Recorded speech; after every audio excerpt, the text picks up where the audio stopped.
it was bad, but it's so worth it to be able to just... a Mona Lisa. Everyone's lining up to see her. There must be something that features. Hello everyone, and welcome back, or welcome to my channel if you're new here. My name is Karen, and I post vlogs, design related content, specifically graphic design. But if you're watching this video, it's probably because you've seen my vlogs from when I had my tonsillectomy. And that was on November 13th, and today is December 13th, so I figured why not film a month update, I guess, since the procedure. You guys seem to really like the videos and all the comments about like your own experiences. I think that's really helping everybody else as well through their own recovery, because it's definitely not an easy recovery, but it's so worth it. Alright, so for today's video, it's going to be a combination of things. I have my update for weeks 3 and 4 of recovery. I have my top tips for recovering from a tonsillectomy, and then I have some questions, and then just my final thoughts on the whole experience. So yeah, let's get into the video.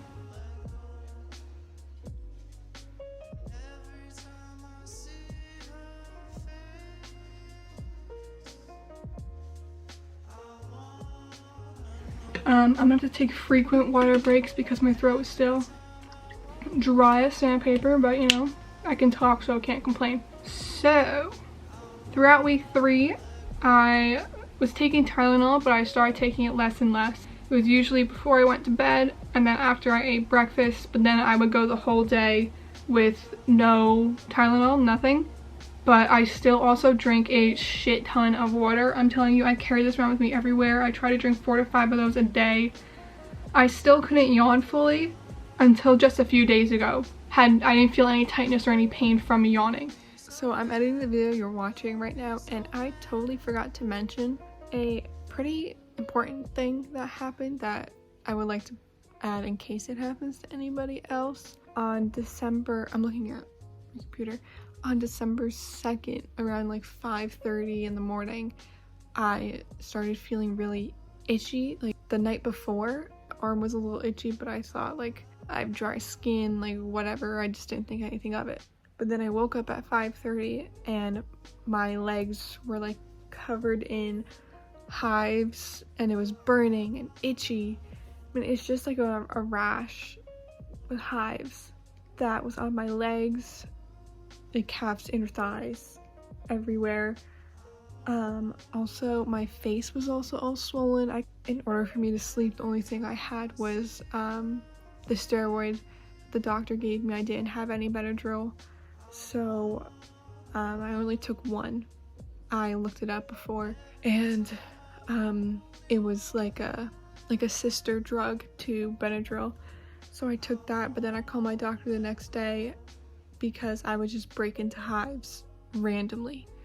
I thought it was from the antibiotics, but she didn't seem to think it was. She told me to get Benadryl in case it happens again. I was taking the Benadryl, but it made me so damn tired. So let me see, that was December 2nd. Yep, but on December 3rd, my face again, all swollen, hives broke out. Even it was on my earlobes too. I was just like, what is going on? My hands, like my knuckles, were all red and itchy. Still don't know what it was. I mean, my only guess could be that it was from the antibiotics that I had to take starting 4 days prior to the procedure. After reading up on it, it said that, you know, your body can have these reactions, that you're not allergic to it, but just because it happens, that up to 10 days after you finish taking the drug. So I finished taking it on November 21st, so December 2nd was like right on the border for if it could have been this reaction.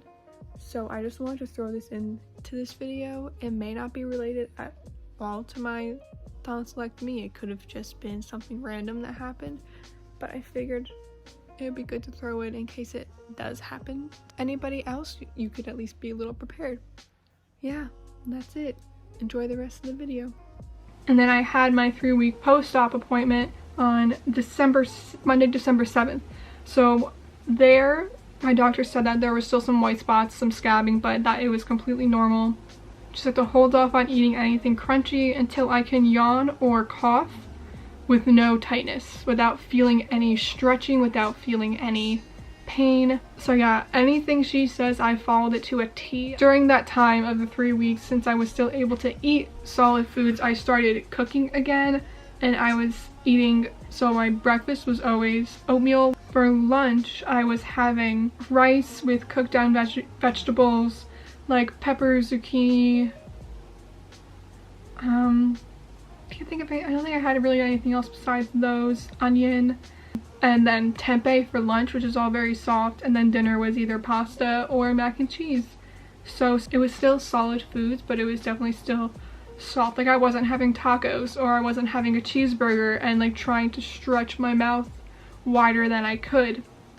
Now I can have almost anything. I've had a cinnamon roll, cookies, regular oatmeal, and just solid foods. Like I said, I haven't tried sandwiches or like burgers yet, just because the sheer volume of food that would be in your mouth at once. And I'm not about to test that out. Like I said, I'm just gonna wait. So I've been eating pretty normal meals that I used to have, but I just haven't been snacking because I love snacking on like chips and salsa, chips and guac, and I just haven't been doing that. Another thing my doctor said at the 3-week post-op appointment was that because there was still some scabbing there, I should still be sleeping with the humidifier for another 1 to 2 weeks. This is my humidifier. I swear by this thing. I really think it has helped me sleep through the night. It has helped with my healing process. And then also in week 3, speaking of sleeping, I was able to lay more flat instead of laying on my back and straight up. I didn't feel that tightness or that tension anymore. Oh, coffee. I'm gonna insert a clip now of the first time I had coffee. This is my first sip of coffee since October 10th, I think. I forget what 10-year-olds are.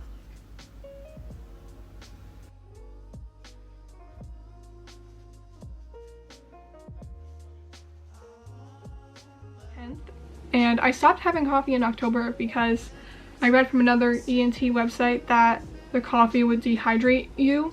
It was basically a perfect home for stones. My doctor, when I went for my pre-op appointment, she again said there was no correlation to that, but made me feel a little better that I was trying to do something that would help my daily well-being prior to the surgery. Yeah, I was very excited to have coffee. Regarding having like chips and crunchy things with like sharp edges, the first time I had something crunchy was yesterday. That was 4 weeks post-op. That's my #1 tip. Don't go, if you say, oh, I feel like I can swallow without it hurting, don't have a chip still, because there is still internal healing that has to be done that you can't even see.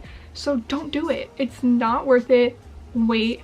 So I had a Dorito yesterday and I recorded it, so I'll put that in. I was very excited, also nervous, but today is December 12th, so it's 4 weeks yesterday from surgery, and we'll be a full month tomorrow. You know, I can yawn again, and like I don't have any pain, and it's pretty pink all back there. I'm gonna have a chip for the first time in a month, and I'm like kind of nervous, but like find the perfect triangle and just take a really small. Oh, that was, you really just was confident with that. You really went for it. Wow. Careful, it'll scratch your throat a little bit. Mm-mm. Wash down with some water. Did you just swallow it? Did it work? Oh. No, Amanda, it didn't work. No, I'm like, did you feel like the No, sorry, no, it went up instead. I'm very content. I'm not gonna do popcorn yet. No. Yeah, that's a no, horrible that idea. gets really stuck. So with every chip I take like 3 bites. It doesn't matter. At least you can have a Dorito. Oh no, I don't care. I think tomorrow I'll film the Can you burp, update video. like, really loud? So I had no problems like physically eating the chips, but it's not something I'm gonna do now anyway, just because my throat still gets so dry sometimes. It's like when you have like a tickle in your throat, just keep on coughing. That's how my throat feels, but I don't cough. It's just like sand, like very dry, almost like sandpaper. I don't know. Like this morning I woke up and my throat was so dry that I just been this is my 3rd one and it is 12:30. So I'm just staying away from chips until that goes away, because if it's dry, I just can't see how it would be good to be having like scratchy foods. It just wouldn't feel good either.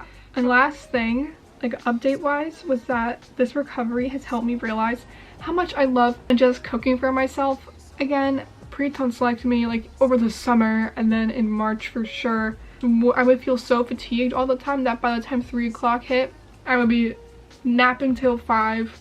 I would wake up, be starving, but I just had no energy. Like walking up and down the steps was a lot. Like I would sleep through meals, I just wouldn't eat. I would have cereal for dinner, or I would hope that my sister would make extra food for me. So I'm very happy now that I can just cook. Okay, so now I'm going to go into my top tips for recovering from your tonsillectomy. I started this note on November 13th, and I just wrote things down that helped me a lot and that benefited my recovery and made things as smooth as possible. So number 1, I have lots of pillows. If you saw in my vlogs, I had maybe 7-8 pillows with me. Like stuffed animals, anything to keep me comfortable and upright was key. You know, it also helped with eating if I was sitting up instead of laying kind of flat. You know, gravity helps, especially when your throat is so swollen that on like days 3 and 4 I couldn't even like swallow Jello. So I just would sit there and just wait, because it was very what's the word, fresh. Tip number 2 was water, and then a water bottle with a spout, because you can't drink out of straws.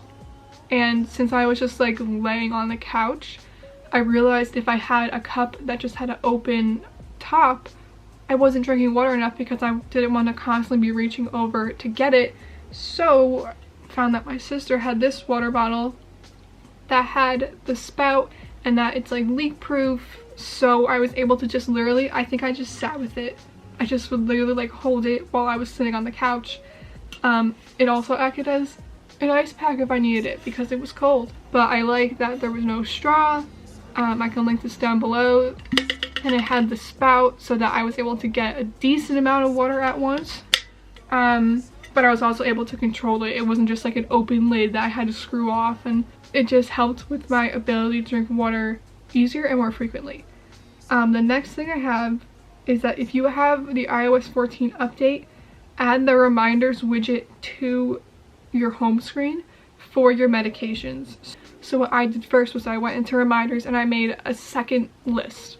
So outside of my to-do list, I made one called meds, and then I went to my home screen and I added a smaller widget that was linked to that list, so linked to meds, and I kept that on my home screen. The second swipe, you could see the order in which I had to take my pills and then just what pills I was taking. So it's like I had to take my prednisone for steroids in the beginning, or Percocet or Tylenol, and then my other daily medications that didn't relate to the surgery. I just didn't want to also forget to take those.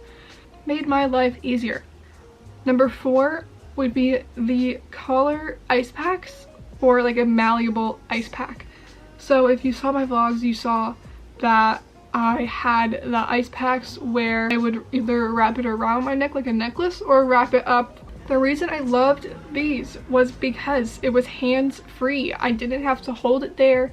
My hands wouldn't get cold. I was still able to drink water. I was still able to be on my phone. I could do anything. And it was also nice for sleeping, because I was able to wrap it up and I would just fall asleep, and it would like numb the area first of all, but it also just felt better. I really loved them because sometimes like my throat wouldn't even hurt. It would be right here, like below my ear. My jaw was hurting. I had 2 little bruises. Would get ear pain a lot because there's a nerve connecting your tonsils to your ear, and then of course that gets disrupted when surgery happens. So that's why you feel like you have ear pain. Nothing is wrong with your ears, but that is where the ear pain comes from. So that definitely helped a lot. Number 5 would be the humidifier. I have that in all caps.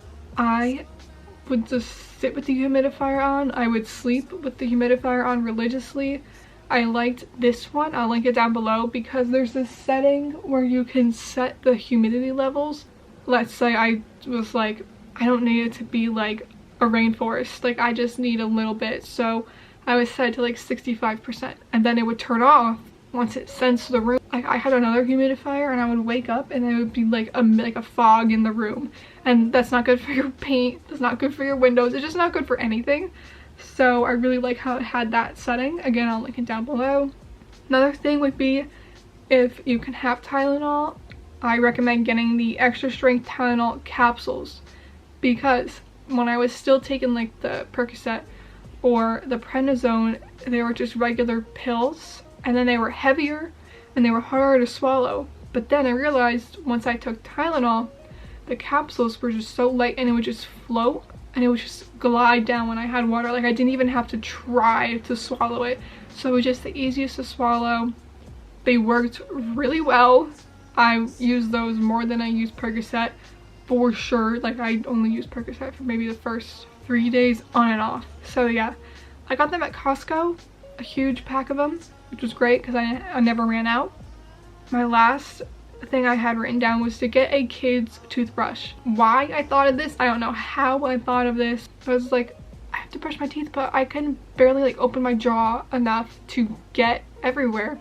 It was so small, like maybe the size of like my pinky nail, but it got the job done, and that's all that matters. So definitely get a kid's toothbrush. Another thing that is not a necessity, but it definitely helped me a lot. Okay, it's funny, but I used this like a neck pillow. My friends got this for me, but because of the shape, I literally would just sleep like this and it was perfect, or I had it in front. Obviously, if you don't have this size and shape stuffed animal, a neck pillow could be good, but what I liked about this rather than a neck pillow was that the neck pillow would wrap around and it would press into my throat, and that didn't sit well with me. And then I have this huge squishmallow. Again, not a necessity, but it was there for me whenever I needed it. Day 3 was not fun. Again, it was still so worth it though, because I have more energy now than I had for the past year. On day 3, I just couldn't. I read about some tonsillectomy recoveries, and a lot of them said day 3 would be bad. So I was literally so worried for day 3 to come. And while it did hurt, that's why I had the Percocet. I took one, but until it kicked in, I literally was just sitting there like gripping it. It was bad, but my squishmallow was there for me. I'm gonna go into the comments of the videos because people did ask some questions. Someone said they were coughing a lot. I didn't cough at all throughout my recovery. If I did cough, it was like a like I didn't let myself cough. Another person asked me, how did I stay so calm and what was the hardest part of recovery? So I was calm during, like, prior to the surgery, during and after, just because I was so ready for them to be gone. While days 3 to 4, maybe a little bit day 5, were not fun. They were rough, but I would say it's worth it over and over and over again, because I have more energy now than I've had probably within the last year of my life. The tonsils were definitely wrecking my immune system. They were definitely wrecking my day-to-day life because I had no energy. I was fatigued all the time. I would get sick all the time. I didn't know why. Getting them out was for the best, and I recommend it to anyone. If your doctor is like, you should get these out, but it's up to you, do it. The hardest part of recovery for me was eating, because I had to eat in order to take the Percocet in the beginning. I didn't have to eat to take the Tylenol. It just worked better for me to eat. I'm not a huge like sugary food person. Like, yeah, I'll have ice cream once or twice a week, but it's not like I crave sugar. I realized throughout the recovery I was craving vegetables and savory food and chips and anything besides what I was eating. I don't know, it was just so hard for me to be able to stomach eating. I never threw up, I never did, but I would just look at Jell-O and it would just be so unappealing. But I would just be like, you know what, you have to eat it because you're in pain, so the faster you eat this, the faster you'll feel better. So I just kind of had to mother myself and be like, dude, just eat the fucking Jell-O and then you'll feel better. I mean, another thing that helped me was that time was going by. Like, even if I was watching Friends and I was on my 10th Friends episode, I was like, great, I am half a day through. I am getting closer every night, which is another day closer to feeling better. What didn't work for me was anything sweet. Like, I didn't have applesauce once. I tried applesauce and it stung. A lot of foods when I had it would sting, and I was like, that can't be good, so I just wouldn't eat it. Certain Jell-O flavors, like the raspberry Jell-O, didn't work. Strawberry pudding didn't work. Anything strawberry flavored didn't work. Applesauce, nope. Even some ice creams, like I had a strawberry ice cream, that didn't feel right. Another thing also was that I tried having ice pops, but then I talked to my friend who got her tonsils out 2 years ago, and she was like, no, yeah, my doctor said not to have ice pops because it's just like, are you focused on me? Doctor said not to have ice pops because then that is just like a straw. So don't have ice pops. If anything, have Italian ices, but don't do lemon. Don't do citrus. Before I stopped having ice pops, I had one and I didn't know it had citrus in it, and I had to grip my pillow again because it was just bad. Like, this video is all over the place, but I hope it helped see that there's a silver lining. Like, I'm fine. I've been talking for probably about 30 minutes now.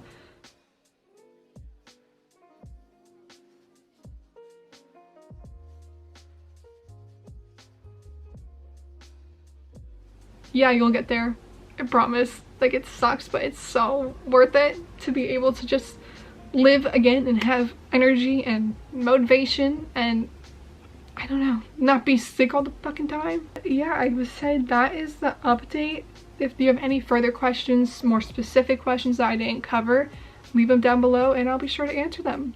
Thank you so much for watching. Thank you for, you know, watching the other vlogs. I hope they helped. Thank you to everyone who commented. I'm glad to see that me recording my experience did help, because it also wasn't easy to like record while I was like feeling like crap, but I made sure to stick it out and do it because I know that's what I would have wanted prior to me going through the surgery.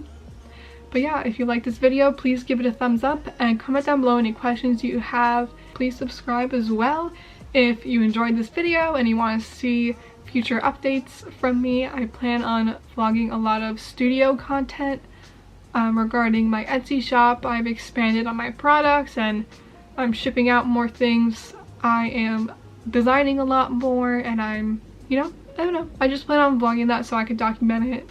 So yeah, thanks for watching and I'll see ya when I see ya.